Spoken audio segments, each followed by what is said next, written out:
Pain is a poor ledger for what Khorne takes. Pain implies a flesh that endures and scars. Khorne takes accounts and cancels them. He arrives like an auditor, precise and indifferent, not to burn but to balance.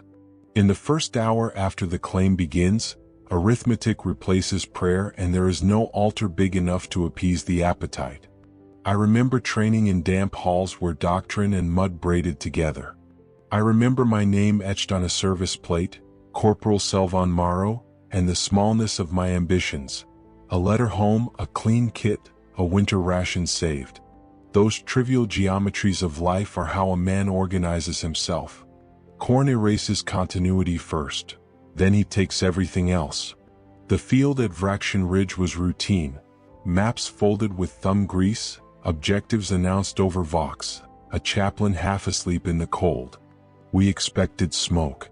We did not expect a syllable to move like currency down our Vox chains and change the value of our thoughts. It began as an anomaly in frequency. We turned knobs, cursed at augurs, and the chaplain made the sign until soot blurred his fingers. Sergeant Hayes joked about static. When his grin slid sideways and his hands catalogued the dead with an oddly pleased economy, we stopped laughing. The first symbol appeared on the supply bunker 200 meters left of our trench.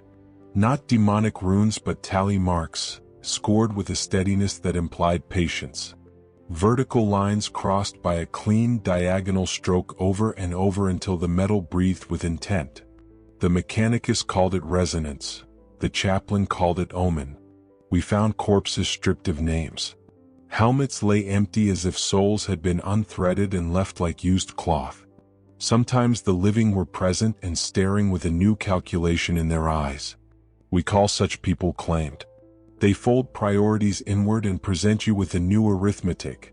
Kills as credits, screams as interest, names accounted as liabilities. A prayer became useless in my mouth. I tried to pray and the syllables clicked like bad code. By the Emperor, lodged against a thought that evaluated the phrase's utility and dismissed it as extraneous. The mind that had once reserved space for family recalculated and made room for tallies. They call it claiming because it sounds tidy. The cultists call it blessing because mercy sounds attractive in blood. I learned to call it a reallocation of value. A god turns your impulse into function and networks that function through other men like a payroll. The claimed keep their uniforms and their ranks. They keep small civilities that make them efficient instruments. The first public conversion came like a census. Villages were inspected. Curates read quotas aloud. It was not a frenzy of claws but a systematic series of choices. The curate would point and a man would step forward with ledgered composure. Inked marks were made on skin with an instrument that sang like bone. The mark was a tally and a promise. Attempts at resistance are petty. We delayed volleys by milliseconds. We misfiled ration passes. We hid names under floorboards. Those things altered outcomes in increments. For every name saved by a delayed shot the ledger demanded elsewhere. Mercy begets accounting. The claim do not always look monstrous. Often they smile like accountants satisfied with a closed book. Their faces are not stripped of humanity, their priorities have been edited. A corporal might kneel and read out a list of addresses, then mark those he had rendered useful. He will be praised for efficiency. On the 7th night after the first tally, a prisoner with inked ledger pages told me, "It wants continuity." He kept his hands like a man who had catalogued every coin. "Not slaughter for its own sake," he whispered. "It wants pattern." The god feeds on orders stitched through sacrifice. We tried councils and parliaments and the slow instruments of command. Fabricator men wanted data, preachers wanted rights, captains wanted control. The language of calculation seeped into policy like oil into cloth. I tried small acts of defiance. A delayed volley that spared a bakery. A ration note misdirected to a child. Tiny corruptions that felt holy. Each forged mercy cost us elsewhere. Women and men I tried to save were later enrolled, their names crossing my secret pages as if a slow hand had written them from the dark. Memory is imperfect and the ledger exploits that slight. It reorders recollection. Yesterday's friend becomes tomorrow's tally. You count faces. You file moments. Memory becomes a defense against conversion. Dreams shift. I dream of ledgers and beaches, water and lists entangled. Each morning I wake with a name at the back of my throat. I write them down. I hide the book beneath a loose plank. The act of writing becomes resistance. If the god counts, we keep counters. The claimed organize. A man who once served as a clerk now coordinates detachments with the efficiency of a servo. They set quotas and enforce metrics. Where the god moves, bureaucracy follows. The killing changes tone. It becomes precise. A squad will clear a block not to rout but to thin the population according to a schedule. Artillery targets waterworks and communications rather than ammo depots. The outcome is cleaner, fewer stray survivors, fewer concentric shocks. But the moral architecture collapses. We intercepted a transmission. Clerks in a city across the valley discussed yield rates as if speaking of harvest. 3%, one voice said. Adjust quotas and shift to Sector 7. Practical voices in a sacrificial economy are the most chilling sound. A lieutenant I respected was taken. He had been my teacher. The claim hollowed him outward and left a man who calculated mercy as a variable. He authored lists and wept alone. It had to be 3, he said when I demanded a name. The ledger does not desire despair, it requires function. If a claimed cannot perform, the system replaces him. I have watched the curates with their bone-bound ledgers. They perform rites that read like inventories, 2 from Sector C, 1 from the grain pits. Worship and audit have blurred until indistinguishable. Our resistance is to remember names. We burned records and smeared pages with coffee and ash. We distributed false papers. The ledger's hunger groped for balance amongst the noise. Still the counting continued. Villages reduced. Men who sang in taverns now stood in columns and recited numbers. Their hands carried axes like clerks carry ledgers. Children learned the sound of tally before the sound of prayer. The god's work was domestic. There are nights I go back through my ledger in the dark and pretend I am accounting for something useful. I read the names aloud like incantations and the wood under my fingers absorbs them. I remember a baker named Vel who used to whistle while kneading dough. I remember a girl who taught me to fold letters so they did not tear. These memories are contraband now. To remember in full is to risk the ledger writing over you. So we fragment memory into safe parcels. Sometimes the claimed return to our lines not as specters but as emissaries. They stand and read figures into the cold. Sector 9 yields 80, one told us, his voice flat. He had been my neighbor. His smile was a balance sheet. I met his eye and found only the flat truth of an accountant given a larger account to keep. The Mechanicus Council is functional and terrifying because it contains no moral verbs. Reroute, they said. Optimize throughput. They treat lives as throughput. The chaplain would rage, the admin would murmur about efficiency gains. Institutions have appetites as insatiable as gods. Once, before dawn, I walked a hollowed lane and found 3 tally marks carved beside a child's scratch that looked like a smile. The juxtaposition broke something inside me. We persist anyway because to stop is to accept that the ledger has won. There is more to tell, but this is the hour I keep for record. I scratch names into a page with a pen that has seen many hands. The motion is simple, ceremonial, and each letter costs me sleep. Those inked lines are rebellions, a small arithmetic that insists on memory than measure. If the ledgers ever go quiet, these pages will be proof that we tried to keep people as people, not as columns to be closed. We kept watch until dawn and then we kept watch some more because endurance is a cheap virtue and vigilance expensive. The ridge had become a ledger and every footprint a line item. We cataloged the missing and the malformed, the comrades whose eyes had rearranged into instruments. My small book under the floorboard grew weightier by the night. Names stacked like kindling. The second phase arrived without fanfare. Where once the claim adjusted priorities, it began to create infrastructures to enforce them. The curates established waypoints and the claimed organized patrols that looked like census teams. They walked routes and tallied households with the methodical patience of surveyors. It was the banality of the system that undid me. The clerks were gentle, courteous even, polite in the fashion of men arranging a funeral in earnest. Each polite handshake was a signature on a list I could not see. We attempted infiltration. We attempted misdirection. A scout slipped into a village and smeared a ledger with oil so the ink would run and confuse identification. We left false names scattered in a chest of toys. It made little difference. The claimed had developed a rhythm for unpicking subterfuge. They read faces like scripts.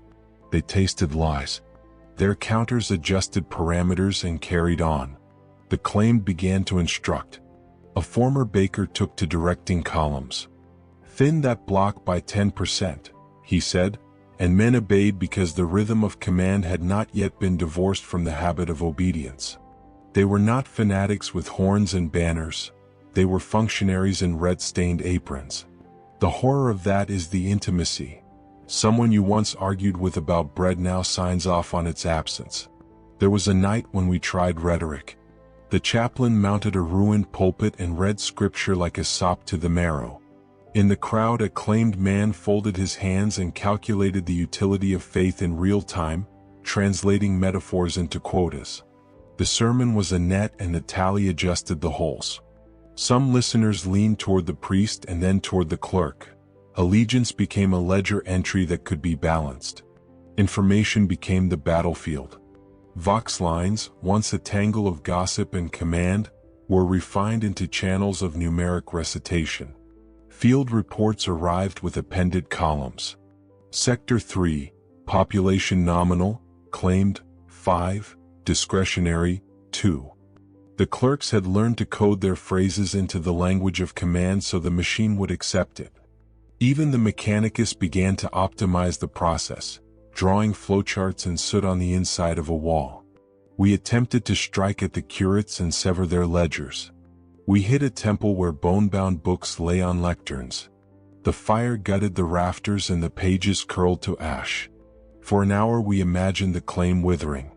Then a man from a neighboring district stood among the ruins and read back the names from memory. The tally had moved into men themselves. It did not require ink to persist. The ledger had learned to inhabit the living as well as the dead. The claim developed a ritual of efficiency. At dawn they lined up with tools and lists. They cut through markets and harvest stalls with the detachment of survey teams. They replaced songs with registers and poems with inventory. Where once a village might keep a festival, now small ceremonies marked quotas being met. Bells rang in a metronome. Children were taught to chant numbers in playgrounds. The domestic turned administrative and the sacred turned procedural. I took a prisoner once, a young man who had been tasked to write down yields in a granary. He trembled and spoke as if reciting the minutes of a long meeting. He said, "There is pleasure in the order. We used to fear the wild. Now we fear inconsistency." His hands were steady. He looked at me as if I were a curiosity, someone whose ledger had yet to be updated. Our hidden books swelled. I wrote names in shorthand. Other men brought me scraps tucked between helmets and map rolls. We stitched them into strings and buried them in secret places, inside the hollow of a statue, under a false floor in the bakehouse, sewn into the lining of a child's doll. Memory in the old way was a defiance. The claimed preferred to eat names dry and leave the husks. We moved deeper into the valley, into districts we had never mapped. The air smelled of cold iron, and the dirt bore grooves where columns had marched with impossible precision.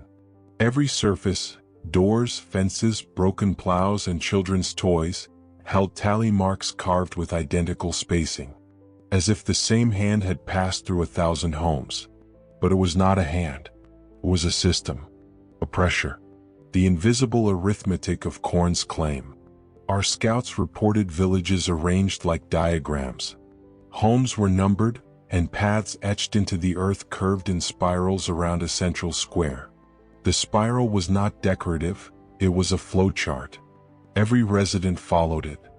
They lined up at intervals determined by the curates, moving with the slow hypnotic rhythm of accounting machines. We watched them for hours. No rebellion, no argument, no prayer. Just quiet, disciplined movement. The line did not shorten or lengthen. Every missing body was accounted for. Every breath balanced. That was what terrified me most. We captured a middle-aged woman that afternoon, a housemaid, judging by the calluses on her palms. She did not scream or fight. She simply asked, "Which column am I now?" We tried to talk to her like a human being. Asked her name. Asked where her family was. She looked confused as if those were obsolete categories. "I was column 4, subsection D," she said softly. "But if you moved me, please, mark me somewhere." Unrecorded souls drift. I still hear her voice, gentle, hopeful, terrified in the way a child is terrified of being forgotten, not of dying. The chaplain attempted confession with her that evening. He drew a small aquila on the ground and whispered scripture. She watched patiently, respectfully, and repeated the verses back with perfect intonation. Then she asked, "Should I recite also the tally litany?" "The what?" the chaplain whispered. She began whispering numbers. Long sequences. No pause, no breath wasted. Each digit spoken like worship. The chaplain covered his ears halfway through. She didn't notice, she simply continued as if compelled by a gravitational field pulling at her tongue. When the sequence ended, she smiled faintly and said, "Now I am balanced again." We exchanged looks. No demon fire, no mutation, no ritual gore. Just devotion by numbers. The Mechanicus declared it pattern assimilation. The commissar called it heresy. The chaplain called it possession by subtlety. I called it something worse than all three, habit. A habit strong enough to survive death. We released the woman that night, not out of mercy but out of fear that keeping her would contaminate our own ranks. She walked back to her village with steps that matched the ledger rhythm. None of us followed. At dawn, a column of claimed marched toward the old mining complex. But this time they carried no weapons. They carried books, bone-bound ledgers, iron-spined catalogs, scrolls stitched together with hair. They moved like librarians preparing a great archive. We positioned artillery, hesitant, unsure, and awaited orders. The claimed reached the mine entrance, opened their books, and began reciting. Not prayers, not war cries, names. Hundreds and hundreds of names. Some alive, some long dead, some never born. Names with weights, names with values, names assigned quotas that at first we thought it was madness. Then we saw the effect. The mine doors opened without a hand touching them. Inside was darkness. Not the absence of light, the absence of choice. The curate stepped inside. One raised a ledger, ink still wet. "Claim confirmed," he said. "Proceed." As if responding to a command, the earth itself trembled. Chains rattled beneath the soil. I felt pressure in my skull, like someone adjusting the settings of my thoughts. Several guardsmen vomited. One fainted. I saw blood drip from a corporal's nose. Something was counting us. Something massive. Something we could not see. Felt bored. As if we were a small interruption in a much larger calculation. Gunfire erupted from the tunnels. At first we thought it was resistance. But then the first figure crawled out, a miner we'd thought dead, covered in soot and scars. His eyes were gone, sewn shut with wire.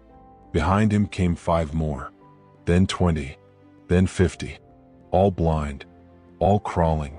All whispering numbers. The claim did not attack them. They opened their ledgers and marked them down. Like livestock returned after wandering. One blind miner reached toward me, fingers trembling, and whispered, "Please, record me, so I can stop counting." I stepped back. He collapsed. His hands still twitched, writing invisible numbers in the dirt. The war itself became codified into acts of bookkeeping.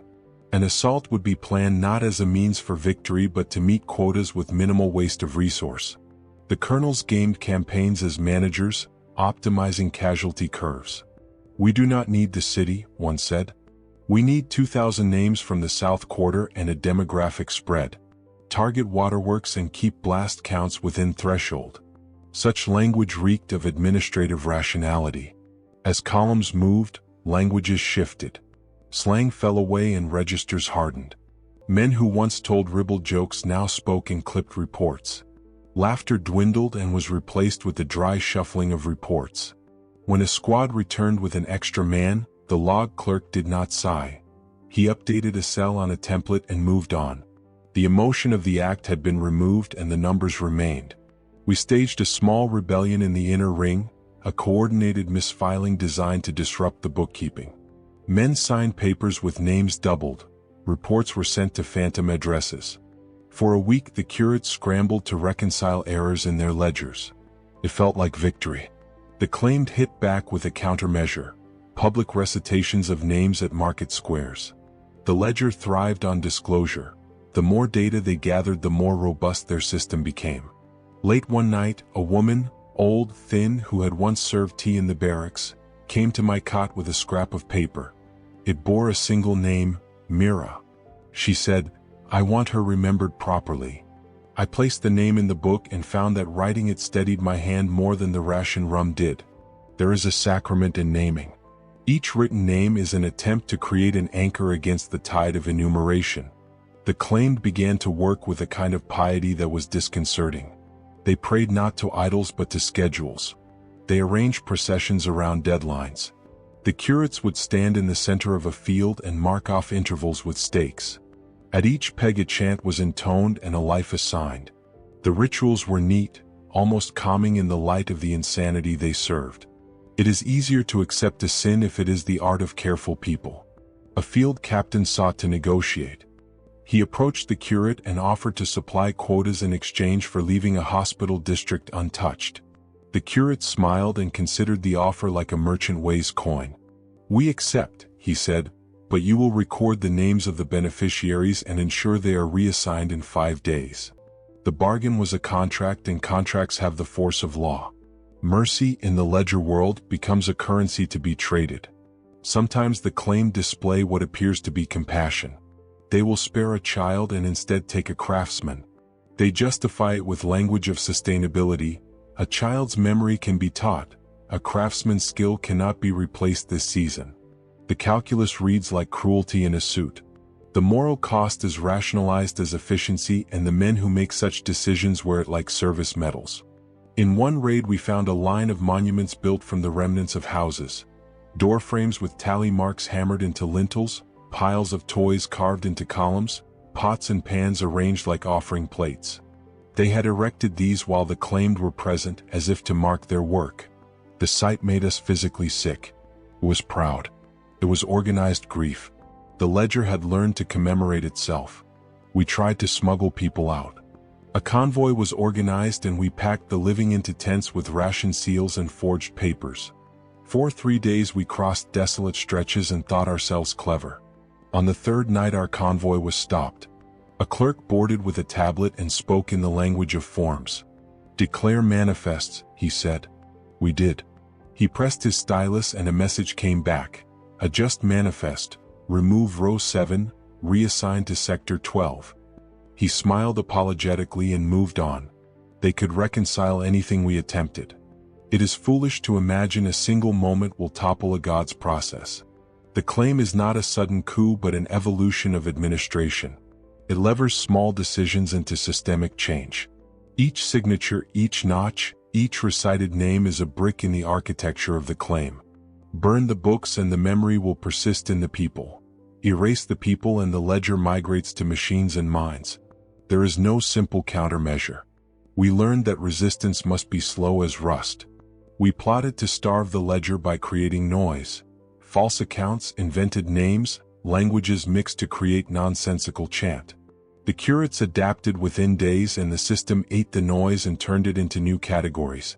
Our attempts at confusion simply enriched their lexicon. A child from the inner ring, when asked why she now learned numbers instead of prayers, replied, "We count to keep warm."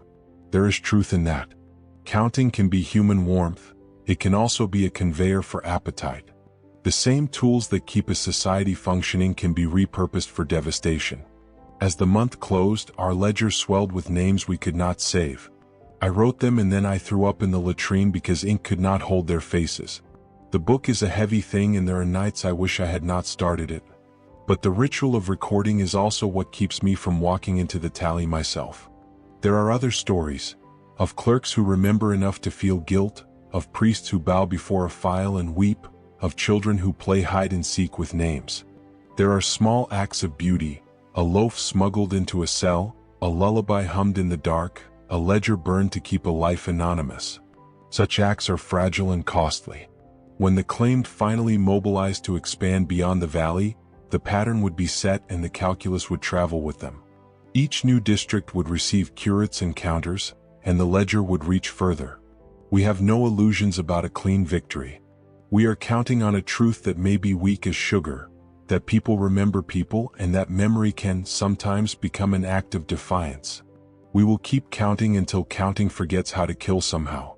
The third phase did not arrive with banners or horns, it arrived with quiet compliance.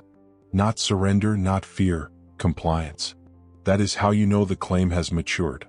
When people stop resisting not because they are broken, but because the mathematics of survival begins to resemble the mathematics of submission. The ledger becomes a weather pattern. You adjust to it even when it flays you. We pulled back from the mine. Not a retreat, a refusal to interact with insanity.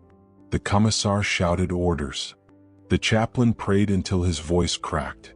The vox crackled with distorted screams and numeric codes we couldn't decipher. But the claim did not pursue. They simply reorganized, resumed counting, and returned to their spirals like nothing had happened. It was then that I realized the truth. Khorne didn't need to kill us. He only needed to reorganize us. The ledger spread faster than fire. Villages synchronized. Families queued for their own deaths and considered it civic duty. Children used tally marks as games. Even wildlife began to avoid the spiral paths. Animals can sense predators, and this was the biggest predator imaginable. The chaplain said, "A blood god that kills by systemizing? That's worse than slaughter." He was right. We began preparing defenses around the ridge. Artillery, trenches, flame units. But every strategy felt like trying to fight a bureaucracy with a dagger. One night, while I wrote in my secret book, a private approached me and whispered, "Corporal, I think I'm starting to count in my sleep." I asked him what he meant. "I'm dreaming in columns," he whispered. "Rows. Values." I woke up with my fingers moving. Like I was recalculating something. He lifted his hands. They shook uncontrollably. Not with fear. With rhythm. We isolated him. Locked him in a barracks with 3 guards. But in the morning, the door was open. Not torn or blasted. Simply unlocked as if someone had used a key. Inside, the private sat cross-legged, drawing tally marks on the wall with perfect spacing. "I balanced myself," he said softly. "I didn't want to drift." We evacuated the barracks. The chaplain tried exorcism rituals, but nothing changed. The private didn't cry, scream, or resist. He simply adjusted his tally so they formed spirals. Perfect spirals. I burned the room. I burned the walls. I burned the tallies until they curled into ash. He watched calmly through the window. "When you finish burning," he whispered, "please don't forget to mark it down." The ledger was no longer a system. It was a mod. A collective conscience of accounting. A predatory bureaucracy. And all of us were drifting dangerously close to being added. We needed a plan. Not a battle plan. Not a purge. Something far more difficult. We needed to disrupt the mathematics. But how do you break a god made of numbers? How do you fight a predator that kills by balancing equations? How do you wound something that doesn't bleed but recalculates? I didn't know. At 4:12 local, the ledger changed. Not the books, the air. The rhythm. The invisible pulse that had governed the claim like a metronome. For days it had been steady. For beats of whispering. 2 beats of silence. 1 breath held in ritual stillness. But something shifted. The whispering deepened as if the valley itself inhaled. The silence elongated. Then came a resonance we had never heard before. A low, metallic groan that crawled through the soil like a living weight. The curates reacted instantly. Hundreds of them turned their heads toward the mountain ridge in perfect unison, as though responding to an internal code. Their ledgers snapped shut at the exact same second, sounding like a single thunderclap. One stepped forward, the one with the ringed scars around his temples. "We are summoned," he murmured. Not to me. Not to his followers. To something listening beneath the ground. The claimed began marching, but not toward us and not in their usual careful spirals. This time their formation resembled a procession. A pilgrimage. Rows of men, women, and children holding bone ledgers like hymnals, chanting a rising numeric litany. 1, 1, 1, 1. Not counting. Not adding. Aligning. They moved toward the gorge at the valley's center, a place we had avoided out of instinct. Every map labeled it simply as unclassified, as if the cartographers themselves had decided not to provoke the unknown. Now the unknown was waking. We followed at a distance, careful not to disturb the formation. Even the thought of interfering felt like stepping into a sacred ritual, not sacred in the holy sense but sacred in the predatory sense. Predators defend their rituals. The gorge was deeper than we remembered. Black cliffs fell away on either side, carved with old mining shafts long abandoned. Red mist clung to the bottom, pulsing faintly like a heartbeat slowed by exhaustion. The procession stopped at the edge. The curate stepped forward, and the ground split. Not naturally. Not like stone cracking. More like fabric tearing. A long red seam opened in the earth with a wet sigh. Vapor spilled upward, swirling into tendrils that wrapped around the curate's ankles like affectionate pets. No flames. No demons. No roaring warp energies. Just heat. Raw metallic heat, the kind found in a forge where the hammer has just struck the anvil. A heat that tasted of blood evaporating. A voice rose from the chasm. Not a whisper. Not a chant. A drum point. One beat. Then another. Slow. Measured. Steady. Each impact vibrated through the stone, through our boots, through the bones in our legs. Whatever lay below was enormous, not in size but in presence. A gravity of intent. The curates fell to their knees, heads bowed. The claimed followed, pressing their foreheads to the soil, forming concentric rings around the chasm. Then the curate leader spoke. The auditor wakes.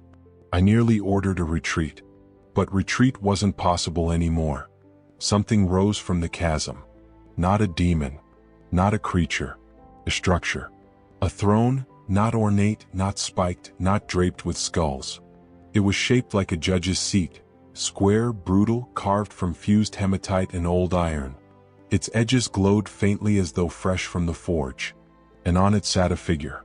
At first I mistook him for a man, a tall, armored man whose armor plates resembled courthouse doors stitched together with brass nails. But no human carried weight like that. His posture was rigid, not from discipline but from inevitability. His gauntlets were enormous, shaped like stamp presses used to mark sentencing orders. His helmet bore no horns, only a single vertical slit glowing like a furnace vent. And where a face should have been, there was only molten darkness, shifting with constrained fury. The curates bowed until blood leaked from their noses. The claimed whispered numbers so fast they blurred into a single tone. The figure raised a gauntlet, and everything went silent. Not quiet, silent. Even my heartbeat stuttered as if waiting for permission to continue. Then he spoke. A single word. Unbalanced. The word didn't echo through the valley echoed through him.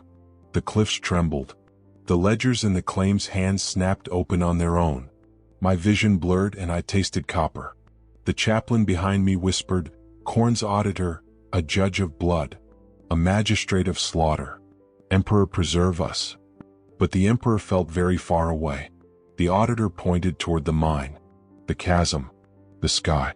The entire valley seemed to rearrange around that gesture, as though reality itself shifted to accommodate the judgment.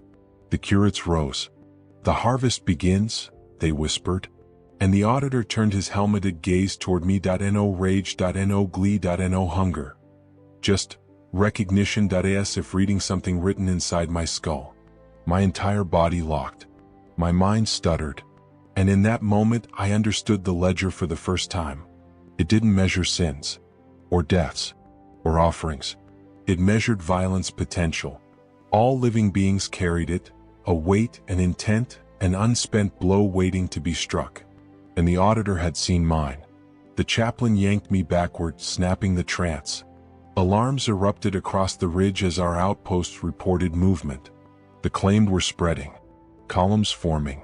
Equations unfolding across the terrain. "We need to fall back," the commissar shouted. "No," I said. For once I wasn't speaking tactically. I was speaking instinctively. Almost mathematically. The auditor is assigning values. If we move too quickly, we unbalance the ledger. The commissar stared at me like I'd grown a second skull. But the chaplain understood. "He sees you," the chaplain whispered. "You're marked." I didn't deny it. We retreated slowly, carefully, leaving no sudden gaps or surges in our line. The auditor did not follow. He simply watched, motionless, like a statue evaluating an ongoing trial. The curates reorganized themselves around him, adjusting their ledgers, their quills scratching with frantic precision. I saw something then. For the first time, a curate made a mistake, a single tally out of alignment. The auditor's head snapped toward him. The curate froze. Then his entire body imploded inward, crushed by invisible pressure. Blood sprayed outward in a perfect circle, landing in evenly spaced droplets. The auditor didn't move again. The message was clear: error is death. Chaos is order. Order is slaughter. Not a contradiction. A hierarchy. Our forces regrouped at the ridge. Morale was collapsing. Some soldiers whispered prayers so rapidly their words dissolved into breath. Others stared at their hands as if afraid of what they might begin tallying. Then the private we'd isolated earlier approached me. Or rather, he was carried. By two guardsmen. His eyes were wide open. They were completely blank. And his hands wouldn't stop tracing invisible symbols. "Corporal," he whispered. "It's inside the numbers. Salt, pressure. All direction. All force waiting for an outlet." He reached for my arm with trembling fingers. "I know what Khorne is," he whispered. "Not rage. Not hatred. Not bloodlust." His voice cracked. "He's inevitability." I felt something tighten in my chest. Not fear. Recognition. All the myths, all the stories, warriors screaming, champions roaring, battlefields drowning in skulls, all incomplete. Khorne was not merely slaughter. He was the moment before the strike. The weight of potential violence. The pressure that builds until release becomes mandatory. And the auditor was the mechanism that enforced release. The private clutched my sleeve, nails digging into my armor. "He wants you," he whispered. "He wants your unspent violence. You're heavy." The commissar pulled the private away, but his words stuck like hooks in my ribs. "Heavy. Unspent. A ledger sin." The chaplain looked at me, his expression half pity, half warning. "They are not claiming your soul, Corporal," he murmured. "They are measuring it." He drew the aquila on my chest plate. "And they will come to collect." Night fell. But the valley did not sleep. Red light pulsed from the chasm like a heartbeat. Drums echoed through the cliffs. The claimed formed ranks in the dark, their ledgers glowing faintly as if lit from within. The auditor remained seated but upright, a judge who needed no rest. And I watched him. And he watched me. No fury. No malice. Only certainty. In his world there were no innocents. Only unbalanced accounts. The chaplain approached me quietly. "We have one chance," he whispered. "One." I turned. He held an old relic. A broken aquila carved from stone, scorched by fire, edges worn by generations of hands. "This is not a weapon," he said. "It's a memory, a reminder of identity." He placed it in my palm. It will not protect your body, he warned, but it might protect your accounting. I closed my fingers around it. It felt warm, alive. I don't know if this is enough, I whispered. The chaplain looked toward the valley, where the auditor's throne pulsed with red light.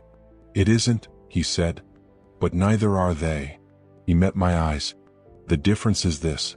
Your story is not finished yet. I turned back toward the chasm, and the auditor tilted his head slightly. At 2:19 local, the auditor finally moved.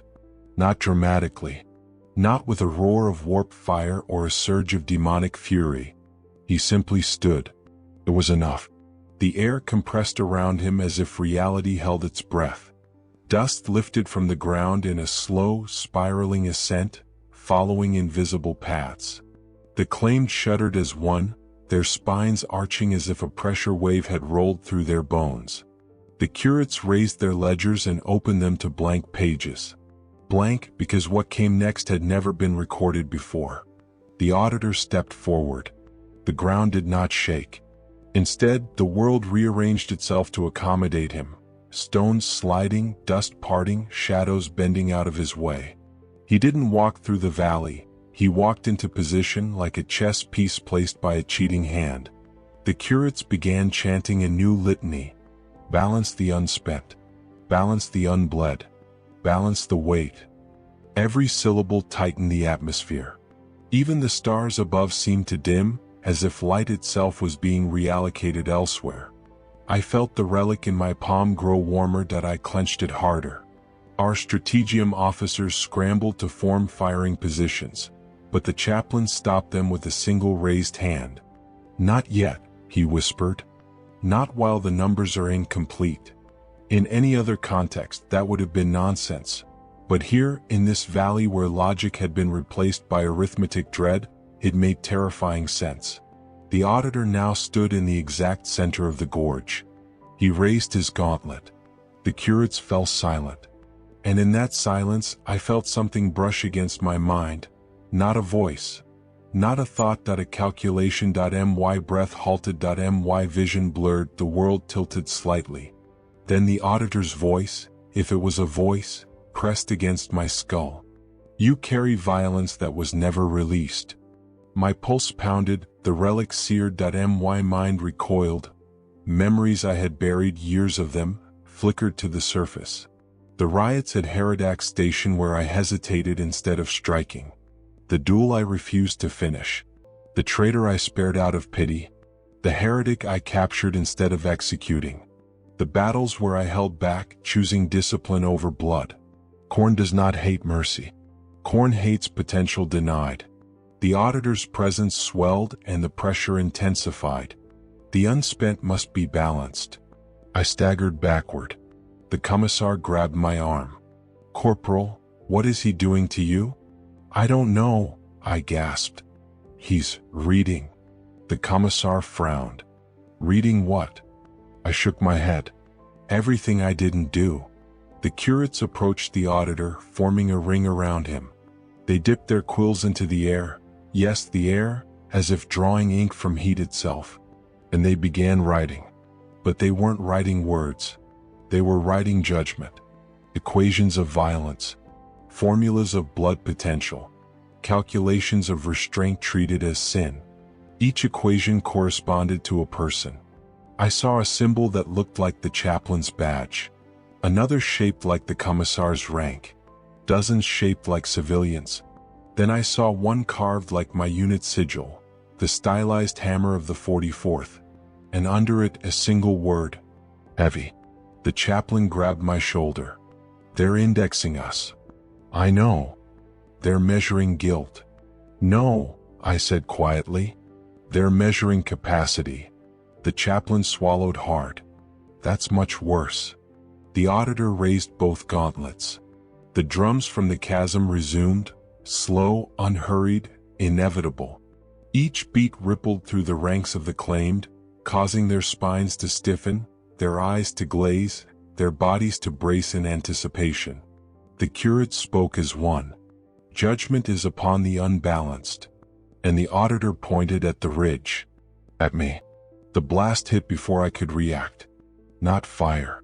Not warp energy. Not shrapnel. It was force. A blunt, crushing wave that slammed into my chest and knocked me backward 3 meters. My vision flashed white. My ribs screamed. I tasted blood. The relic kept me conscious. Barely. The auditor's gauntlet lowered, and I understood what had happened. He struck me without moving, without touching, without rage. A blow made of pure arithmetic. A correction.A balancing. The commissar pulled me to my feet. Corporal, what in the throne's name was that? A warning, I choked. I looked back toward the auditor. He was watching me. Not my squad. Not my army. Me. And in his presence I felt something cold and cruel settle inside my mind. He wasn't here to kill me. He was here to redress the imbalance. To bleed what I had refused to bleed. The claim began to move. Slow at first, then faster. Their steps synced with the drums. Their books glowed with red light. Some carried blades. Others carried nothing, their hands sharpened by intent alone. But they didn't charge blindly. They moved in equations. Their formations locked into geometric patterns. Angles optimized for efficiency. Spacings calibrated for maximum yield. The valley itself became a diagram of slaughter. The commissar ordered firing lines. The chaplain insisted we hold. I made a decision neither approved of. We disrupt the sums, I said. 3 squads moved with me. We descended into the lower ridges, taking positions that broke the geometry of the curate's formations. Soldiers hesitated. None of us truly understood the rules, but they followed. And then something astonishing happened. The claimed faltered. Only slightly. Only for seconds. But they faltered. Equations interrupted. Geometry broken. Balance disrupted. And the auditor turned sharply toward the disturbance, toward me. The chaplain whispered. He sees the flaw. The auditor raised his gauntlet. A surge of pressure gathered. This was not a warning. This was a verdict. I braced myself. But the chaplain lunged forward, raising his relic staff. The blow hit him instead. His armor dented inward. His ribs snapped audibly. He collapsed instantly. But he was alive. Barely. I fell to my knees beside him. Why? I whispered. The chaplain coughed blood, smiled faintly. You are the imbalance he wants, not me. He gripped my hand. Run. I did not run. I made a choice. For the first time in years, perhaps ever, I chose violence without hesitation. Pure, unrestrained, unfiltered violence. I grabbed a fallen guardsman's flamer. I ignited it, and I turned it toward the nearest ledger spiral. The claim screamed. Not in fear. Not in pain. In disruption. Their patterns shattered. Their formations warped. Numbers tumbled out of alignment. The auditor's helmet flared with molten fury. He stepped off his throne. The valley shook. Not from his footsteps, from reality bracing itself. The auditor marched toward me, each step causing ledgers to snap shut involuntarily. Curates collapsed as their equations corrupt. The claims scattered like insects fleeing a broken hive. He was coming. Not as a judge. As an executioner. The commissar shouted orders. Artillery opened fire. Lasguns lanced the night. Flammers roared. Grenades thundered. Not a single shot slowed him. He walked through fire as though it were warm rain. He walked through explosions as though brushing aside leaves. I knew then. He wasn't solid. He wasn't flesh. He wasn't even demon. He was a concept given form. And concepts don't die. He raised his gauntlet again. This was it. This was the blow meant for me. The balancing strike. The reclaiming of my unspent violence.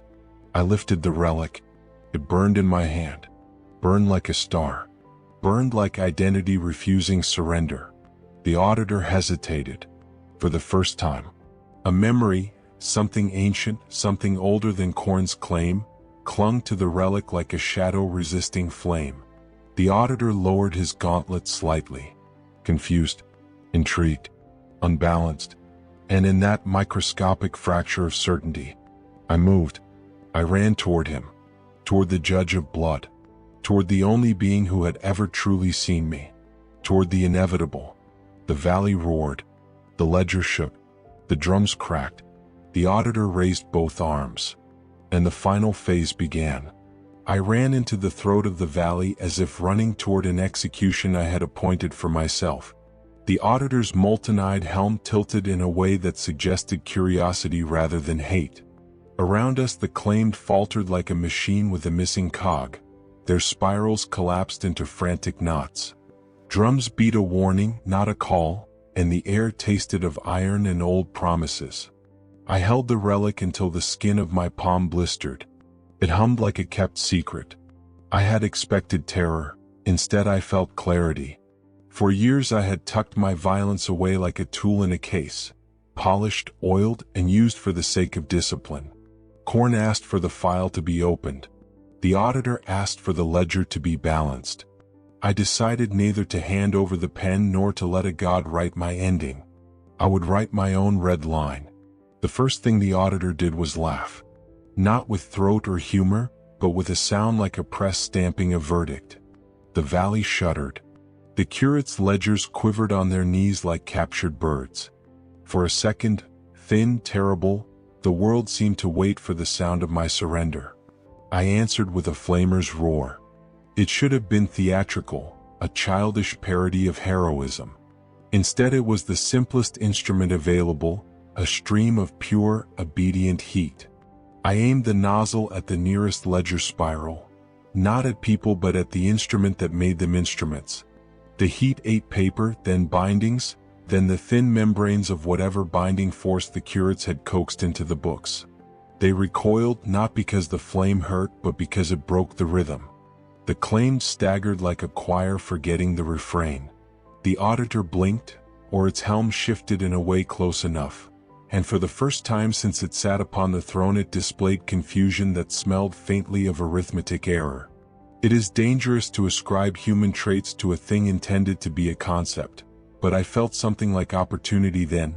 A god bound to a formula can experience contradiction. We had torn a thread. The auditor felt it. It tilted to find the hole and in doing so turned its attention away from the ledger of me. My movement had purpose. My flamer had one aim. Not to bring ruin, but to create a fissure wide enough that memory could slip through. The chaplain's relic pulsed in my hand and I understood why he had given it to me. It was not a weapon to keep me from harm. It was a weight, a counter-signature against the ledger, a physical reminder that human bookkeeping can contain story, not just sums. As flames ate ledgers, names spilled from the bindings like weevilled grain. I saw them tumble in the heat. Mira, Vel, Aldo, names I had written in secret and then read aloud for courage. They drifted in the smoke and did something small and vital. They bent toward faces. People looked up from their counting, eyes touching their own names for the first time in days. It was not salvation. It was a breathing space. The auditor reacted by striking the earth. Not with a hand but with intention. A shockwave rolled through my boots. People yelped and arms went numb. The wave split the flamer stream into a dancing, useless scatter and I was forced to drop the nozzle. The flame guttered and the ledger smoldered into black cinders. The auditor advanced the way fate advances, inexorable, measured, like a verdict approaching its signature. It raised a gauntlet to swing the balancing blow aimed at me, my unspent violence the item to be closed. I did not flinch. I thought of the private who had counted in his sleep, of the baker-turned-clerk and his careful hands, of the chaplain's cracked prayers and the child who learned numbers to keep warm. I thought of all the names in my hidden book and how each was a refusal to let counting be the last thing that defined a life. The relic burned in my palm. I held it up like an accusation. For an instant the auditor paused. The motion was nearly imperceptible, but the valley noticed. The curate's chant faltered into a thinned, rasping question. The drums hiccuped. In that fraction of time I understood what the chaplain had hoped for and what the ledger feared. A human story pressed into an object can be heavier than a tidy sum. I stepped forward. Not to strike but to speak. "My name is Selvan Morrow," I called. My voice surprised me. It was not the clipped soldier's timbre but the voice of a man who remembers his mother's hands. I remember Vel's laugh. I remember Myra's braid. I remember the taste of cheap bread after a hard watch. I remember choosing not to kill because something in me wanted to be more than a tally. Silence for a long, absurd second. Then murmurs. The claimed bent their heads, not in ritual but in recognition. The ledgers in some hands flamed, in others simply sagged as if embarrassed. The auditor's head turned. Its helmet slit studied me. I felt the calculation inside it recoil from story the way a blade recoils from water. It had no use for indulgence. It had been built to measure capacity, not to hold memory. Memory was messy, nonlinear, redundant, illogical. Memory contradicted balance by insisting on context. You are heavy, it said finally, its voice like iron shorn on a tablet. You carry an excess of unspent motion. Yes, I answered. And I will spend it. I will spend it to break your sums. That was hubris and truth braided together. The auditor's gauntlet rose. The ridge trembled like a condemned thing preparing to breathe its last. I charged. Not a tactical advance but a confession turned kinetic. In the valley's math, a man who moves toward the judge is a number to be closed. In human terms it was simple. Run, and if you must fall, fall with intent. I reached the auditor's base and struck. My body was not the instrument it might have been in younger days. My swing was clumsy, my nerve not perfect. But the chaplain's relic acted like a vector. It shifted my force from mere muscle into direction. The gauntlet met me with a force that was not anger but correction. Metal met meat, and something inside me, memory named the relic's weight, flared. Pain seared like a prophecy. I tasted iron and old bread. The auditor's strike was supposed to balance, to extract. Instead it met push. My motion registered as movement, not potential. The ledger wobbled. Around us the valley shifted with small, catastrophic ripples. The curate's chants dissolved into disconnected numbers, then into names. Faces in the crowds began to call out small, stubborn cries. Val. Mira. Aldo. Not counting but summoning. The claimed hesitated, and when a claimed hesitates the system bleeds. The auditor recoiled as if from wind. Not because it was hurt, but because the imperatives it had been given could not process the anomaly. An equation does not know what to do with a term that refuses simplification.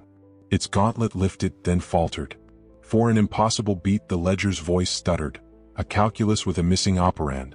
That is the moment the valley remembered itself. The rhythm broke, and with it the predatory logic that had been eating people in tidy bites. Men who had been clerks dropped their ledgers and looked at each other like strangers who had been married for decades. A child found a scrap of burnt page and read a name aloud. A baker, no longer counting yield but counting breaths, began to sing.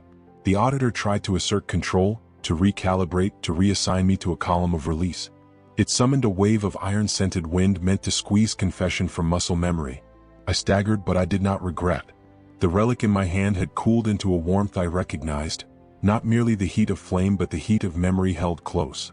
Something that had been a throne chamber in a chasm, a judge in a chair, a concept in armor, began to fracture because the ledger cannot be both a machine and a story. You cannot reduce love, regret, pity and flower into integers and expect the compile to pass. The auditor's formula relied on a universe where every variable stayed neat. We were messy. Mess resisted. It did not end like a triumphal song. The collapse was small, administrative. Ledgers burned, curate's quills broke, numbers scattered into ash.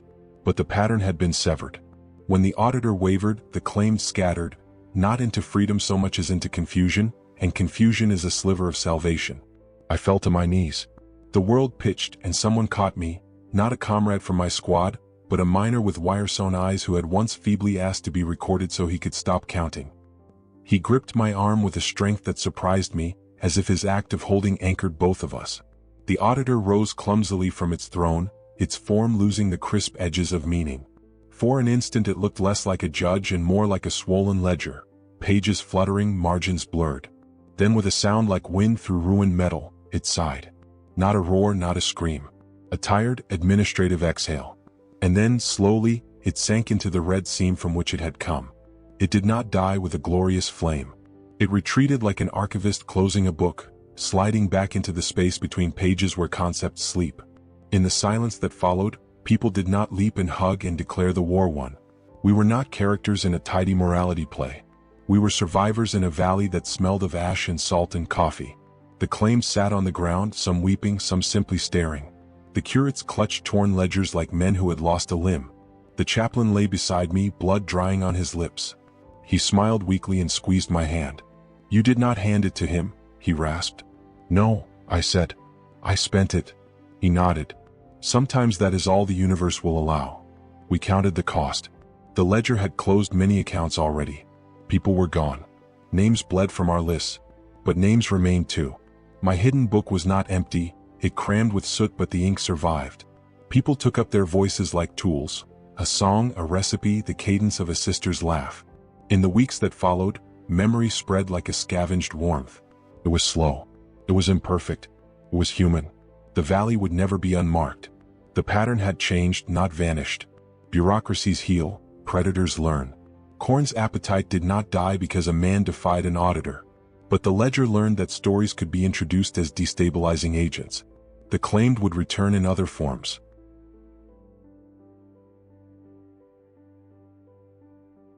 The curates would rewrite their rules, and the auditor would be recalled by some colder, more patient mechanism elsewhere.